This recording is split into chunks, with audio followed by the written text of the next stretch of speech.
Praise lord. దేవుని యొక్క బిడ్డలారా, మీ అందరికీ బైబిల్ నుంచి ఒక బైబిల్ క్విజ్ పెట్టాలనుకుంటున్నాను. ఒక చిన్న ప్రశ్న. బైబిల్లో ఆది కాండం గ్రంథాన్ని రచించినటువంటి గ్రంథకర్త ఎవరు? ఆది కాండం గ్రంథాన్ని ఏ కాలంలో రచించారు? ఆన్సర్ తెలిసిన వాళ్ళు కామెంట్ బాక్స్లో మీ యొక్క ఆన్సర్. కాండంలో మొత్తం ఎన్ని వచనాలు ఉన్నాయి? ఆది కాండంలో మొత్తం ఎన్ని అధ్యాయాలు ఉన్నాయి?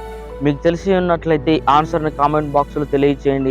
మరొక బైబిల్ క్విజ్ ప్రశ్న. నిర్గమకాండము యొక్క గ్రంథకర్త ఎవరు? ఏ కాలంలో రాశారు? మరి అదే విధముగా మొత్తం ఎన్ని అధ్యాయాలు ఉన్నాయి? ఎన్ని వచనాలు ఉన్నాయి? ఆన్సర్ తెలిసిన వాళ్ళు కామెంట్ బాక్స్లో తెలియచేయండి.